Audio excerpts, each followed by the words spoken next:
তুমি নবীর ছোঁয়ায় পেয়ে তুমি হলে সোনার মদিনা হবে না আইরো চিল্লে হবে না নারী দিলে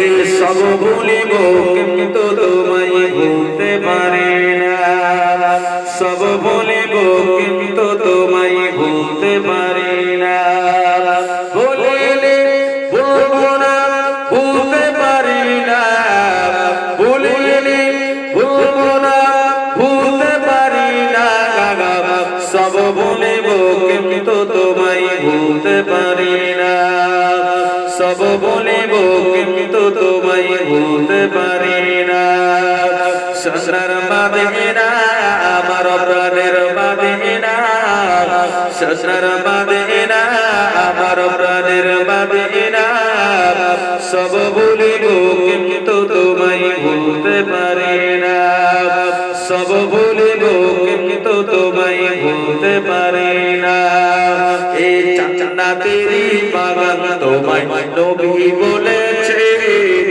হবে না সুবহানাল্লাহ ভাই না তো হবে কোরআন হাদিস দিয়ে কি গো কোরআন হাদিসের বাইরে না কারণ নবীর সামনে না আর নবী পাক যেটা বলেছেন তাকে গুরুত্ব দিয়ে আমরা না করি যে জান্নাতের বাগান মদিনায় নেই হ্যাঁ রাসূলুল্লাহ সাল্লাল্লাহু আলাইহি ওয়াসাল্লামের সহিহ হাদিস মা বাইনা মিনবারি রাউজাতুন ওয়া রাউজাতুন মিন রিয়াজিল জান্নাহ একবার জোরে বলুন সুবহানাল্লাহ রিয়াজুল জান্নাহ কোথায় মদিনা শরীফে কি গো মদিনা শরীফে মদিনার মসজিদে নববী শরীফে মেম্বার থেকে রাসূলুল্লাহ রওজা সহ রিয়াজুল জান্নাহ একবার জোরে বলুন তাই কবি বলছেন এই জান্নাতেরই বাগান তোমায় নবী বলেছে কাগজ पर অধিকারী তোমায় করেছে জান্নাতেরই বাগান তোমায় জান্নাতেরই বাগান তোমায় নবী বলেছে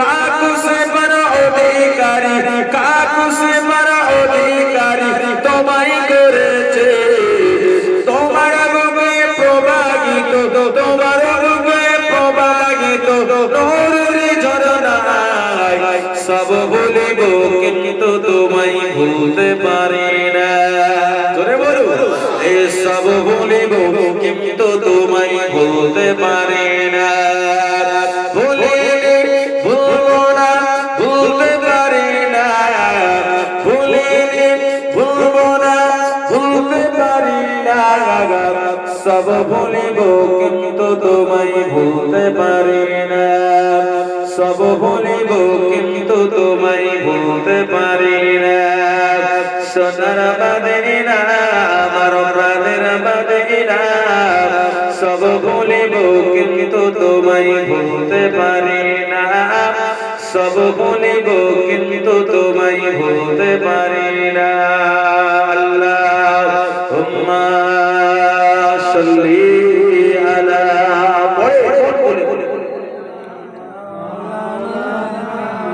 এই কোটা একটু পাঠাতে হবে দেশাল লাগছে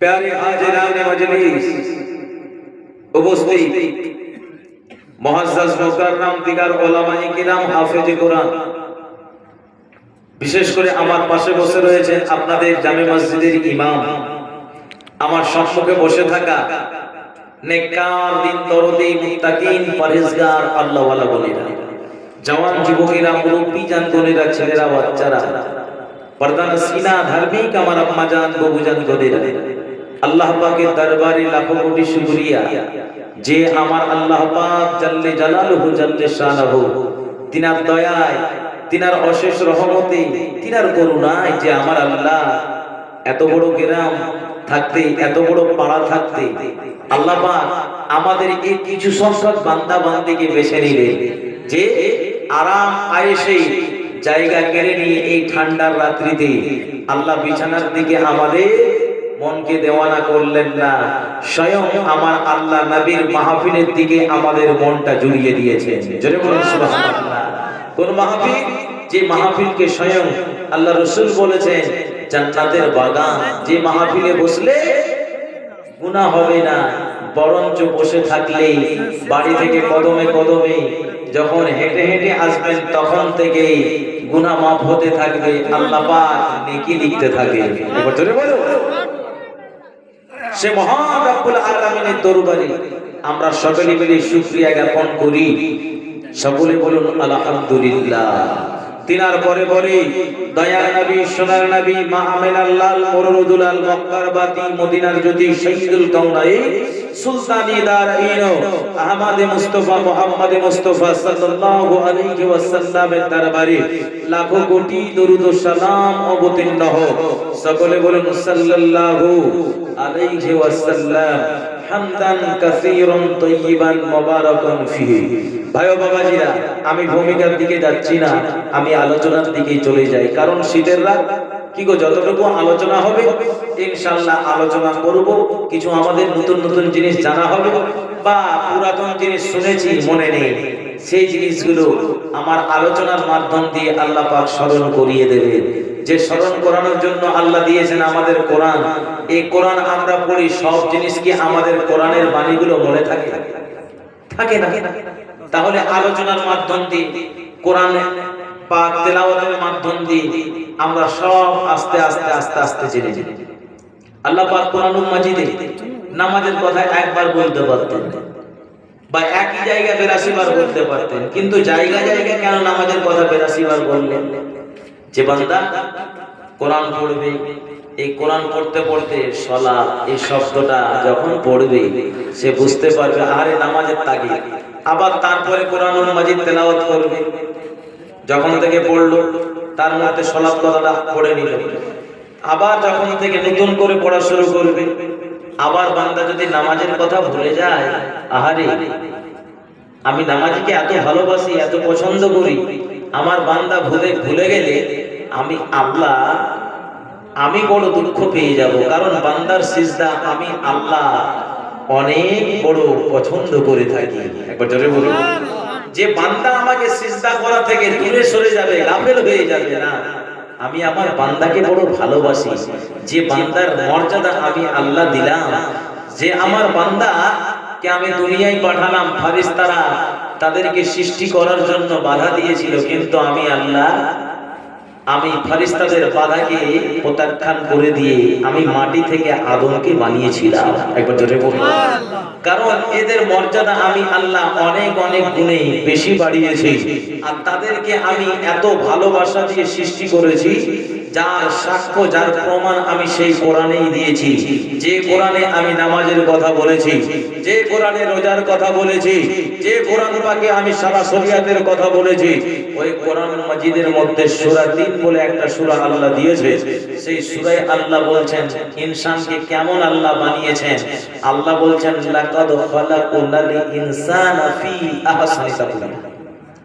আমি আল্লাহ আমার বান্দাদেরকে, বান্দা বান্দীদেরকে আমি অনেক সুন্দর করে আমি তাদেরকে সৃষ্টি করেছি। যে আমার বান্দারা আমি তাদেরকে যেমন সৃষ্টি করি না কেন, কারণ বান্দাদের হাতে আমি দিইনি যে তারা নিজেদের ছেলে মেয়েদেরকে নিজেরাই তৈরি করে দেবে বা সৃষ্টি করে দেবে। কি গো, আজ পর্যন্ত কোন আল্লাহর বান্দা রয়েছে যে নিজের সন্তান আমি ছেলে নেব না মেয়ে নেব? কেউ বলতে পারবে? হ্যাঁ, মনে নিয়ত করতে পারি আল্লাহ ছেলে দিলে ভালো হয়, আবার বাচ্চা থাকলে আল্লাহ মেয়ে দিলে ভালো হয়, এটা বলতে পারি। কিন্তু আল্লাহ পাক যেটা খুশি হয়ে দেবেন সেটাই আমরা পাবো, আমরা সেই সন্তান পাবো। কিন্তু এটা আমাদের ক্ষমতা নেই যে আমরা আমাদের সন্তানকে আমরা নিজেরাই না এবারে ছেলে নেব, এবার ছেলে হোক এত সুন্দর করে নেব, ফর্সা নেব, কালো নেব না। সবারই তো মনে ইচ্ছা থাকে যে ফর্সা নেব, কি সবাই ফর্সাকে পছন্দ করে, কিন্তু কালো কেউ চায় না। কিন্তু আল্লাহ যাকে যেমন যতটুকু প্রয়োজন আল্লাহ পাক তাকে সেরকম দেন। আল্লাহ বলেন আমি বান্দাদেরকে অতি সুন্দর করে আমি সৃষ্টি করেছি, যে আমার ইনসান আমাকে সদা সর্বদা স্মরণ করবে। এবং আমি আল্লাহ পৃথিবীর জমিনে একটা নয় দুটো নয় 18,000 মাখলুকাত সৃষ্টি করেছি। কতগুলি? 18,000। যেমন আমরা মানুষ, আমরা যতগুলো মানুষ রয়েছি সবাই আমরা একটাই মাখলুকাত, আমরা ইনসান। দুই নম্বর জিন, জিনরাও যত জিন রয়েছে এই সমস্ত জিনরা হলো একটা মাখলুক। তাহলে দুটো মাখলুক, ফারিস্তা এরাও একটা মাখলুক, গরু, ছাগল, উট, ভেড়া এগুলো এক একটা মাখলুক। তাহলে আল্লাহ পাক 18,000 মাখলুকাত সৃষ্টি করেছেন। এই 18,000 মাখলুকাতের মধ্যে আল্লাহ বলেন সব থেকে আমার কাছে সব থেকে মর্যাদাবান মাখলুক হলো মানব সম্প্রদায়, অর্থাৎ আদম সন্তান তথা আমরাই। একবার জোরে বলুন সুবহানাল্লাহ। তাহলে আল্লাহ আমাদের মর্যাদা দিলে সে আমার বান্দা, আমি আল্লাহ তাদেরকে দুনিয়ায় পাঠাবো। আর আমার পিয়ারা হাবিবকে না বানালে আমি আল্লাহ কিছুই বানাতাম না। সে হাবিবের উম্মত উম্মতিকে আমি আল্লাহ এত ভালোবাসি, এত মহব্বত করি, আমি তাদেরকে সালাত দিয়েছি, এই নামাজ দিয়েছি, নামাজ থেকে তারা যেন গাফেল না হয়, তারা যেন নামাজে ধাবিত হয়। তাই আমি আল্লাহ এক জায়গায় বলতে পারতাম সালাতের কথা, আমি কোরআন মাজিদে জায়গা জায়গা বলে দিলাম সালাতের কথা। বান্দা কোরআন পড়বে, কারণ এক পারা নিয়ে আমরা যে বসে থাকবো সেটা নয়, আমরা খতম করাতে ব্যতিব্যস্ত। কি গো, যে খতম আমরা এক কোরআন পাককে আমরা খতম আমরা তেলাওয়াত করতে চাই, কিন্তু প্রত্যেকদিন নতুন নতুন পড়তে হবে। এই পড়তে গেলে মাঝে মাঝে বান্দা নামাজের কথা ভুলে যাবে। আমার বান্দারা আমি আল্লাহ আবার তাদেরকে স্মরণ করার জন্য এত ভালোবাসি, তারা আবার নামাজে আয়াতে কারিমাটা পাঠ করবে, আমার বান্দা আমাকে সিজদা করবে। আমি আল্লাহ, আমি ফেরেশতাদের বলবো, দেখো দেখো আমার বান্দারা আমাকে ভুলে না, আমি আল্লাহ আমার বান্দাকে ভুলি না। একবার জোরে বলুন সুবহানাল্লাহ। ও দুনিয়ার মুসলমানেরা, নবীর উম্মতেরা, ও সোনার মানিকেরা, আমরা দুনিয়ার জমিনে এসেছি, আমার আল্লাহ রাব্বুল আলামিন আমাকে আপনাকে নির্ধারণ করে দিয়েছেন, নির্বাচিত করে দিয়েছেন। এ বান্দাকে আমি দুনিয়ার জমিনে পাঠাবো, এ বান্দাকে যে টাইমে আমি আল্লাহ পাঠাবো সেই টাইমে আমি পাঠাবো। তার আগেও আসবে না, তারপরেও আসবে না। যে সময়টা হচ্ছে বাবা সঠিক টাইম, আল্লাহ যে টাইমটা নির্ধারিত করে দিয়েছে সেই টাইমে বাবা ওই বান্দার জন্ম হয়ে যাবে। পৃথিবীর বুকে যত ডাক্তার থাক, যত বৈজ্ঞানিক থাক বাবা, তিনারা অনুমান দিতে পারে আপনার বাচ্চাটা অমুক দিনও হতে পারে, অমুক সময়ের মধ্যে হতে পারে, কিন্তু কোন টাইমে হবে এই সময়টা কিন্তু কোনো ডাক্তার বলতে পারবে না। কি গো বলতে পারবে? হ্যাঁ বলতে পারে যে আপনার সন্তান হবে 1 সপ্তাহের মধ্যে হতে পারে, কিন্তু এক সপ্তাহের মধ্যে অনেকের হয়ে যায়, আবার অনেকের 1 সপ্তাহ পেরিয়ে যায়। কি বেরোয় না? কিন্তু কেউ বলতে পারবে না যে অমুক টাইমে, অমুক সেকেন্ডে, অমুক মিনিটে আপনার সন্তানটা হবে। কারো ক্ষমতা নেই। কারো আল্লাহ পাক যে সময়টা নির্ধারণ করে দিয়েছেন, নির্বাচন করে দিয়েছেন, ওই টাইমেই হবে। ও দুনিয়ার মুসলমানেরা, ও নবীর উম্মত উম্মতানিরা, একটু খেয়াল করে শুনে খেলেন, জেনে খেলেন, আমার আল্লাহ বান্দাকে কতই না ভালোবাসে। আমার বান্দা যেন সজাগ হয়ে যায়, জন্মের কোনো সঠিক টাইম নাই। এই বান্দা পৃথিবীর জমিনে যতদিন থাকবে এর কোনো সঠিক টাইম তারা জানবে না। আমার বান্দারা পৃথিবীতে কতদিন থাকবে, কত মিনিট থাকবে, কত ঘন্টা থাকবে, কত বছর থাকবে, এটাও আমাদের বাবা জানা। আমরা কেউ এটা অনুমান করতে পারবো না। আমার আল্লাহর কোরআন জানিয়ে দিলেন, কুল্লু নাফসিন যায়িকাতুল মাউত, প্রত্যেক নফসকে মৃত্যু স্বাদ গ্রহণ করতে হবে। আমার আল্লাহ জানিয়ে দিলেন, ফাইজা জা আজালুহুম ফালা ইস্তাগফিরুনা শাআতা ওয়া লা ইস্তাগদিমুনা। আমার বান্দা বান্দীদের আমি আল্লাহ সজাগ করে দিয়েছি। ও আমার বান্দা বান্দীরা, তোমাদের কখন কখন মৃত্যু হবে সেই টাইমটা, শেষ সময়টাও কেউ বলতে পারবে না। ইন্তেকালের সময়টাও আমি আল্লাহ, আমি একমাত্র আমি একটাই গুপ্ত রেখেছি, কখন তোমার মৃত্যু হবে। এক টাইম আগাবেও না পিছাবেও না, আমি আল্লাহ এগুলো গোপন রেখে দিয়েছি। বান্দা যেন সজাগ হয়ে যায়, ওই বান্দা যেন ভয়তে আমি আল্লাহ আমাকে সদা সর্বদা স্মরণ করি। আমার আল্লাহ বান্দাকে স্মরণ করার কথা জানিয়ে না। সূরা বাকারা 2য় পারার মধ্যে বাবা আমার আল্লাহ বলেছেন, ফাযকুরুনি আযকুরুকুম ওয়াশকুরুলি ওয়ালা তাগফুরুন।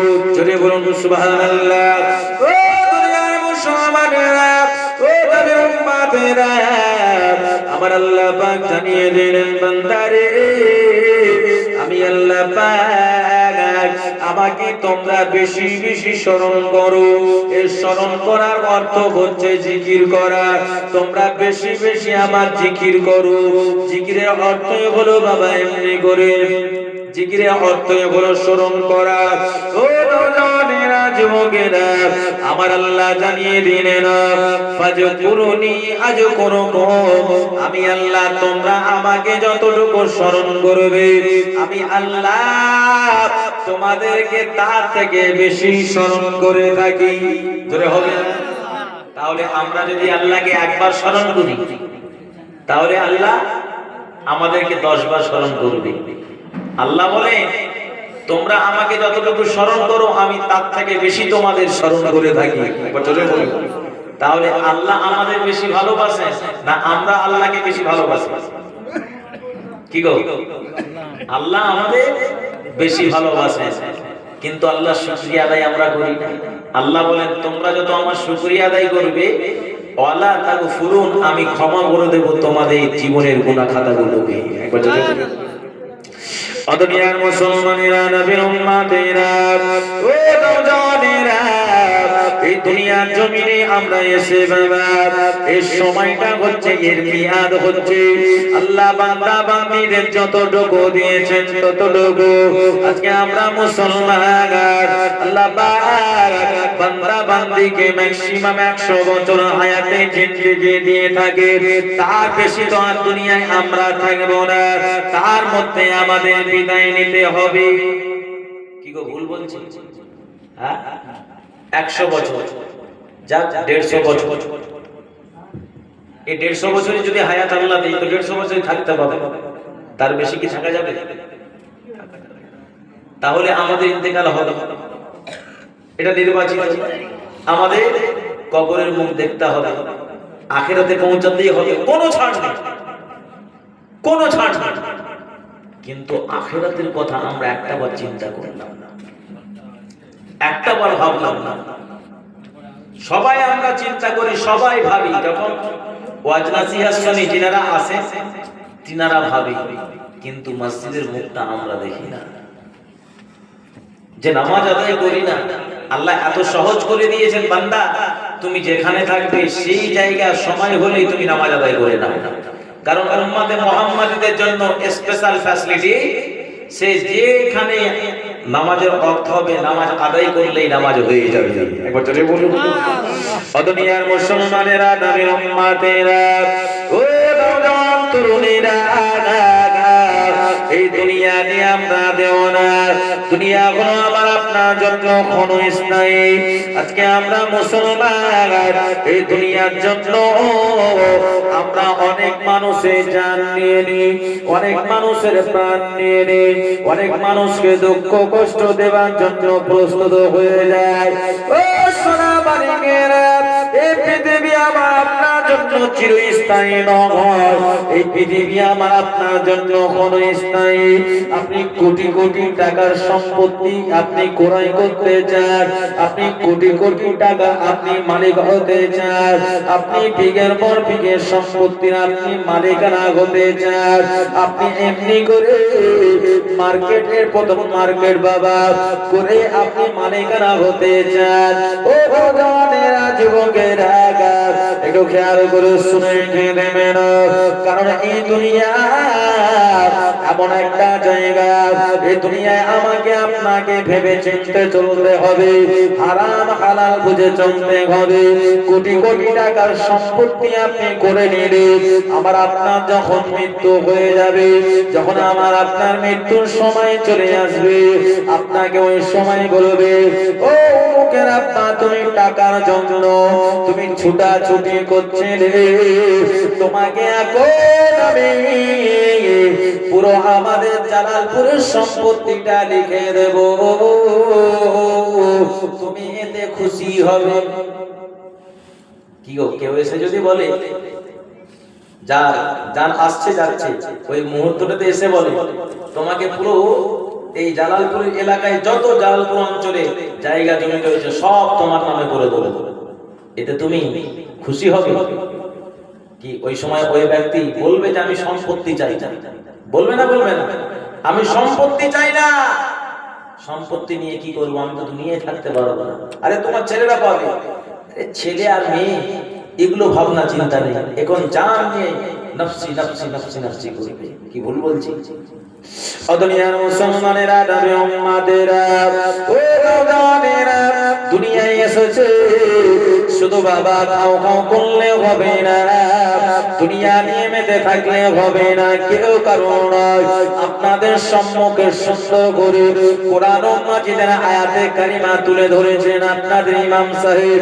আপনারা আলোচনা শুনলেন, ইয়াউমা ইয়াফিরুল মারউ মিন আখিহি ওয়া উম্মিহি ওয়া আবিহি ওয়া সাহিবাতিহি ওয়া বানি। আপনারা আলোচনা শুনলেন, ভাই ভাইকে চিনতে পারবে না, বাপ মা নিজের ছেলেকে চিনতে পারবে না, ছেলে মেয়ে নিজের বাপ মাকে চিনতে পারবে না। ও নওজওয়ানেরা, যুবকেরা, আখিরাতের কথা বাদ দেন, পৃথিবীর জমিনে বলুন বাপ মাকে সন্তানাদি চিনতে পারে না, আর ভাই ভাইকে ভাই চিনতে পারে না। কি ভুল কথা বলছি? ভাই ভাই মিল নেই, ভাই ভাই মিল নেই, সম্পর্ক নেই, ভাই ভাই শত্রু, ভাই ভাই শত্রুতা, ভাই ভাই শত্রুতা হচ্ছে না? হয় না? বাপ বেটার শত্রুতা কি হচ্ছে না? হয় না? আখিরাতের কথা বাদ দেন, দুনিয়াতে দেখে নেন, দুনিয়াতে আমরা কারো ভালো দেখতে পারি না, আখিরাতের কথা দূরে ছাড়ে। এখন সময় রয়েছে, কিন্তু দুনিয়ায় আমরা বর্তমানে আমরা প্রেজেন্ট, এই প্রেজেন্ট থাকা অবস্থায় বড় ভাই মেজ ভাইকে দেখতে পারে না, মেজ ভাই বড় ভাইকে দেখতে পারে না, মেজ ভাই ছোট ভাইকে দেখতে পারে না। কি ভুল বলছি?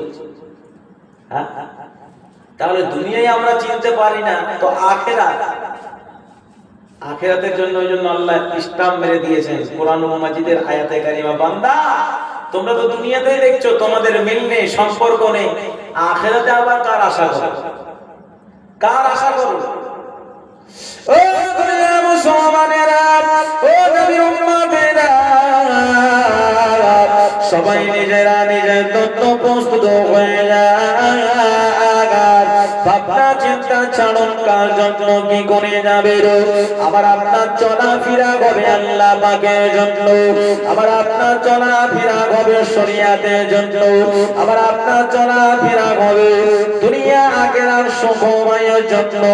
ও নওজওয়ানেরা, পৃথিবীর জমিনে আবার আল্লাহ রাব্বুল আলামিন সন্তানাদি রেখে গিয়েছে। ও সোনার মালিকেরা, আব্বা আম্মা বিদায় নিয়েছে, আব্বা আম্মার ইন্তেকালের পরে সন্তান অনেক কান্নাকাটি করলো। বাবা এই কান্নাকাটি কয়েকদিনের জন্য করলো, কিন্তু বাবা ওই সন্তান আদি তার আব্বা আম্মার কথা ভুলে যায়। যে বাবা এমনি করে 5 দিন 7 দিনে মোল্লা পড়ালো, এই পড়ানোর পরে সন্তান করলো হয়ে গেল, তারপরে আবার 40টা হলো, 40টাতেও বাবা 40টা আদায় করে নিল, কারণ আব্বা আম্মার জন্য করতে হয়। কিন্তু ওই সন্তানটা পরিবর্তন হলো না, না না না, আমার আব্বা আম্মা ইন্তেকাল করেছে, আমাকে নামাজ আদায় করতে হবে, নামাজ আদায় করে আব্বা আম্মা আমার কবরটা জিয়ারত করতে হবে। ও নওজওয়ানেরা, আপনি কবরস্থানে যেতে পারেন না, আপনি নামাজ আদায় করুন আর নামাজের পরিবে আল্লাহ পাকের দরবারে কোন সন্তান আদি আল্লাহ দরবারে হাত পেতে যদি তার পিতা মাতার জন্য দোয়া করে, ওই দোয়াটা আল্লাহ দরবারে কবুল হয়ে যায়। হবে না? সুবহানাল্লাহ, গ্যারান্টি কবুল হয়, 100% কবুল হয়, হতেই হবে। সন্তান পিতা মাতার জন্য কাঁদবে, কি আল্লাহ শুনবে না? হ্যাঁ, যে পিতা মাতা ছোটবেলা সন্তানকে স্নেহ করেছে, ভালোবাসা দিয়েছে, যে পিতামাতা এই শীতের রাত্রিতে কম্বলের ভিতরে আহারে আমরা বাচ্চা অবস্থায় বিছানায় টয়লেট করে দিতাম, কি এখন বর্তমানে আমার আপনার বাচ্চা যেমন করে, আমরাও বাচ্চা ছিলাম তো আমাদের ওই অবস্থা ছিল, আমাদের আবার পরিবর্তন কিসে? ওই বাচ্চা বয়স সবারই এরকম হয়েছে। আহা, কিন্তু সে মা, সেই পিতা একবার বলে না, আহারে এই বাচ্চাটাকে এত জ্বালাতন করে, রাতের পর রাত ঘুমাতে দেয় না। একবার আব্বা আম্মা বলে না, আহ আমার কলিজার টুকরাটা পেচ্ছাপ করে দিল, এই বাচ্চাটাকে আমি গলাটা টিপে আমি মেরে ফেলেছি। এটা করে না পিতা মাতা। অন্তরে আল্লাহ এত মায়া দিয়েছে, এত দয়া দিয়েছে, সন্তানে সুন্দর করে বুকে জড়িয়ে দিয়ে ওই সন্তানের ভিজা প্যান্টটা খুলে দিয়ে নিচের আঁচলটা ভিজা জায়গা দিয়ে আহারে মা আবার সন্তানের জায়গাটা শুকনো করে মা বুকে জড়িয়ে বাচ্চাকে নিয়ে ঘুমিয়ে যায়। কি ভুল বলছি? বাচ্চা বয়সে আমাদের কিছু করার ছিল? কিছু করার ছিল না। তাহলে মায়ের যদি এতটা দয়া হয়, তাহলে আল্লাহর দয়া কি কম রয়েছে? কি গো, আল্লাহর কি দয়া কম রয়েছে? অদমিয়া মুসলমানেরা, নবীর উম্মাদেরা, ও সোনামানিকেরা, দুনিয়া জমিনে এসেছেন বাবা, সেই পিতা মাতার কথা চিন্তা করো, যে পিতা মাতা আমাকে আপনাকে বড় আশা নিয়ে বাবা মানুষ করেছিল, সেই পিতা মাতাকে একটু বাবা ঘুরে থাকায়, যে আমাদের আব্বা আম্মা ইন্তেকাল করেছে, ওই আব্বা আম্মার হক আমাকে আপনাকে আমাদের ইন্তেকাল পর্যন্ত আদায় করে যেতে হবে। ওনাও জানেরা, আমার আল্লাহ রাব্বুল আলামিন জানিয়ে দিলেন, ও আমার বান্দা বান্দির, তোমার আব্বা আম্মা ইন্তেকাল করেছে, আমি আল্লাহ আমার দরবারে তুমি দোয়া করো।